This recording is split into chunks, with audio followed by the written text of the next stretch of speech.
Welcome. Guys, you gotta listen to me. I know what it looks like, okay? But trust me, I've been working hard, and I think you guys are really gonna like what you see in the next few weeks here.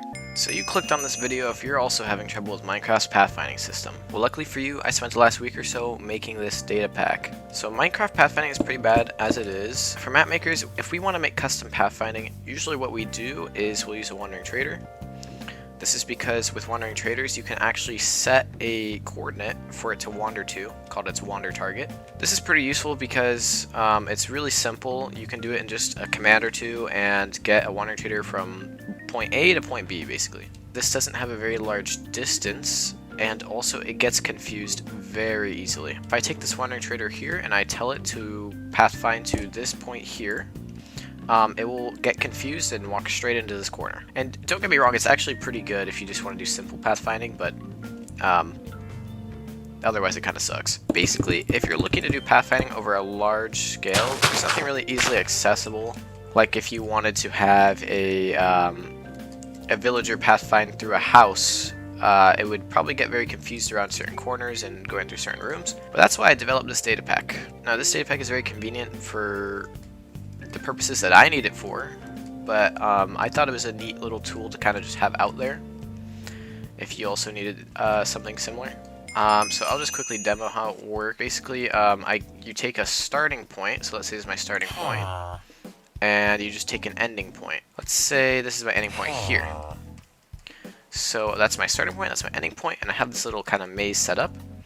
A normal wandering trader would get very confused in this maze. But if I run my data pack here, you will see that it starts moving, and it's actually trying to find a path right now. Looks like it's figuring out it's going to have to come this way, right? Because it's opening here. So it's making its way this way. And it's eventually just going to make its way to that destination there.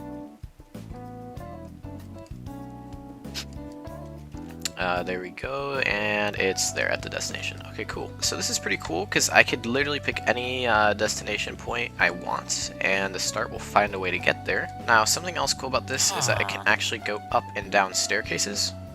This is good for multi-floor buildings, or just, you know, elevated spaces. I'll put the destination at the top of the staircase and the starting point there, and when I send it off, you will see that it's going to start making its way.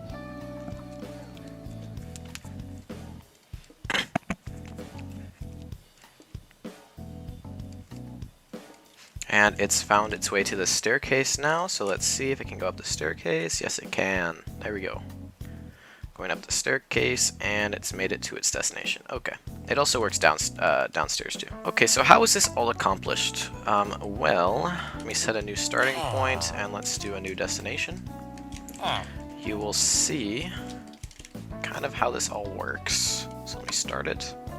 There we go. So, here's a visual representation of what's happening. First of all, it's using raycasting. I'm sure you saw all the particles. Each one of these diamond blocks represents a point that the starting villager should not go to, or cannot go to get to the destination. And the gold points are basically just the path it's taking. Each one of these points has an invisible armor stand I've called a node, or a node point. So execute as all the node points. I'm going to make them visible.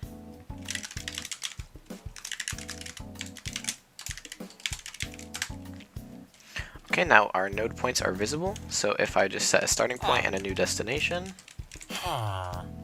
and start it up, you can see that there's a raycast happening between each of these node points. It's basically testing to see which points are visible from which other points. So here's my grid system I was using. Let's say we have our destination point here.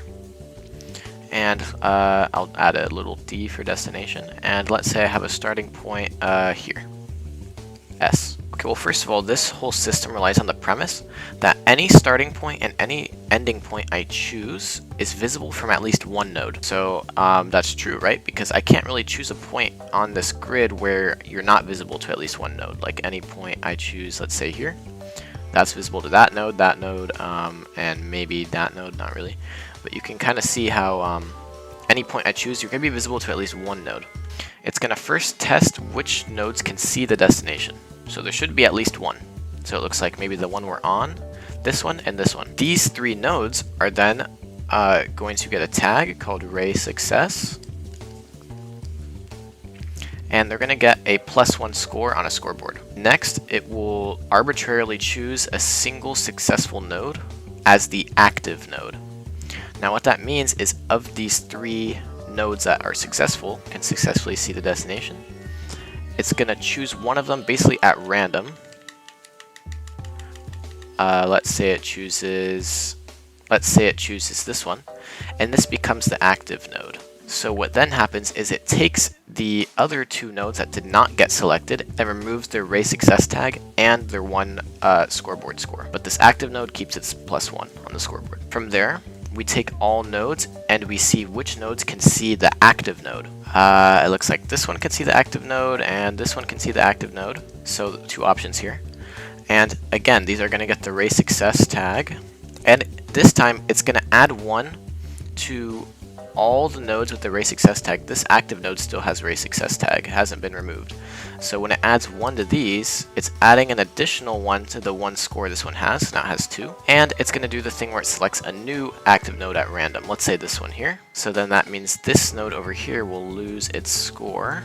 So where are we at now? This one is has the active and ray success. I'll just use RS as an abbreviation. And a +2 score. This one has a +1 score. It's now the new active node, but it still has ray success. Okay, and it's going to keep doing this. It's going to select a new, it's going to look at the new nodes that can see this node. It looks like only this one. So this one is forced to be the new active one. And it's going to repeat this process until the starting point can see the current active node. Let's say it follows this kind of chain here. Like that. It's going to be set up in a way such that the scores that these nodes have should be in increasing order, right? So by the end, this should have a score of 1, then 2, then 3, then 4. And we're telling the starting point to move to the lowest score active node in ascending order. So it's going to go to 1, then 2, then 3, then 4, and that's kind of how it paths. Now to avoid incorrect turns, there's a system in place for that. So like let's say we go to this node and then it chooses an arbitrary node that can see this node. So these 3 can see it. Let's say it chooses this one. That would be an incorrect turn, right, if our starting point was here. But let's just say, for example, it does choose it anyway. Well, then the only node that can see this one is this one. When it tries to run it again, you'll notice there's no new nodes that can actually see this node. The system will recognize that, and it will cut this node off completely. It'll say, you know what, this node is no good. It's going to backtrack and say, okay, let's try this one again. Well, now that we've crossed this one out, there's no new node that can see this one. It's going to cut this one off too. What we've done is we've cut off this branch here from being in the possible path. And it can do that for any, basically, amount of nodes that are a wrong turn. And it'll do that continuously. By process of elimination, it will eventually have to find the starting point, if there is a correct path. It has to take a path that basically makes sense. So like here to here to here is a possible path, or like this is another possible path, which is longer, but it still makes sense, right? But for now, I'm just going to talk about how to set this thing up in your own world. In the description, you should see a download link. I'm either going to put the Datapack download link or a world download that will have the Datapack in it. I'll probably put the download link to this world, since it's already set up, and you can get an example. When you put the Datapack in your world, you're going to want to run the function that is called setup. So function cp_ray/setup, and it'll give you all these eggs here, these 4 eggs here, node, start, destination, barricade, and it should also set up your scoreboards and everything for you. Set this up, you kind of just do it as I have here. You have your node points, and in your map you'll want to put the node points kind of as I explained earlier, to where any point you choose on your map, you should be visible by at least 1 node. Another way of thinking about it is basically just put a node maybe on every corner, every turn, or in doorways. So like I could also set it up like this, where I have nodes in the doorways. This works too. Just set it up so that basically the nodes can see each other. And then of course you'll get your starting point. You'll want to put your starting point somewhere, destination point somewhere else. And then once you have this all set up, you just run the function cp_ray/pathfind, and it'll just get going. A couple more things I want to add is, of course, if you put a wall in the way between 2 nodes, it obscures its view, so it kind of blocks that path off. But let's say we had a doorway that we didn't want to block for the player, but we don't want our entity to pathfind through. That's kind of why I threw in this barricade option. It's basically just another invisible node that kind of cuts off the line of view between these two nodes here. So that's just an option I threw in. And then something else to note is for staircases, just make sure you have a node at the bottom and at the top of the staircase. I think this kind of thing has a lot of application in possibly horror maps, which is the map I'm making is a horror map, and just other kind of systems where you want an entity to pathfind over a long distance. For that reason, I want to make it really accessible and highly customizable. Like you can change things like the speed of the entity pathfinding, or even what type of entity these things are. I mean, the nodes don't even have to be armor stands really, and the pathfinding thing could be anything you want. It just has to have certain tags. Like the nodes need to have the tag node, the start needs to have the tag start, destination needs to have the tag destination, and barricade needs to have the tag barricade. For my purposes, I'll be using the Datapack to have an entity chase the player over a long distance. I can just basically set the destination tag to the player. There's a lot of ways to use this, and I didn't have to release this, but I just thought it'd be cool because I think this is a great thing to kind of just have. I mean, I was looking for this initially and didn't see it anywhere online for free use, so I kind of thought I'd release it for that reason. And yeah, hopefully you make something cool with it.